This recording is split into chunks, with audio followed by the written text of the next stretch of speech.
غیر قانونی طور پر بھارت کے زیر قبضہ جموں کشمیر میں کل جماعتی حریت کانفرنس نے اقوام متحدہ پر زور دیا ہے کہ وہ تنازع کشمیر کے مذاکرات کے ذریعے حل کے لیے پاکستان اور بھارت کے درمیان ثالثی کا کردار ادا کرے۔ کل جماعتی حریت کانفرنس کے ترجمان ایڈوکیٹ عبدالرشید منہاس نے سری نگر میں ایک میڈیا انٹرویو میں تنازع کشمیر کے بارے میں اقوام متحدہ کی قراردادوں پر عمل درآمد میں ناکامی پر عالمی ادارے کو تنقید کا نشانہ بنایا، جس کی وجہ سے کشمیری عوام کو کئی دہائیوں سے مشکلات کا سامنا ہے۔ انہوں نے کہا کہ دیرینہ تنازع کے منصفانہ اور پائیدار حل کے لیے بین الاقوامی مداخلت ناگزیر ہے۔ انہوں نے بھارت پر زور دیا کہ وہ تنازع کشمیر پر مذاکرات کی خاطر سازگار ماحول پیدا کرنے کے لیے حریت قیادت سمیت تمام سیاسی قیدیوں کو رہا اور مقبوضہ علاقے میں نافذ کالے قوانین کو منسوخ کرے۔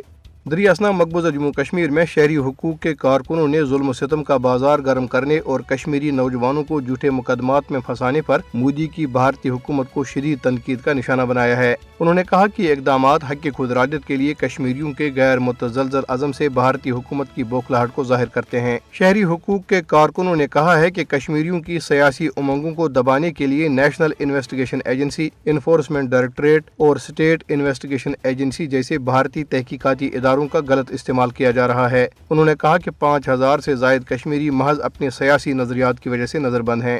ادھر بھارتی فوجیوں نے وادی کشمیر میں الگ الگ واقعات میں 2 کشمیری نوجوانوں کو گرفتار کر لیا۔ شوکت احمد نامی نوجوان کو ضلع بارہمولہ میں محاصرے اور تلاشی کی ایک کارروائی کے دوران گرفتار کیا گیا، جبکہ ایک اور نوجوان کو ضلع پلوامہ کے علاقے ترال سے گرفتار کیا گیا۔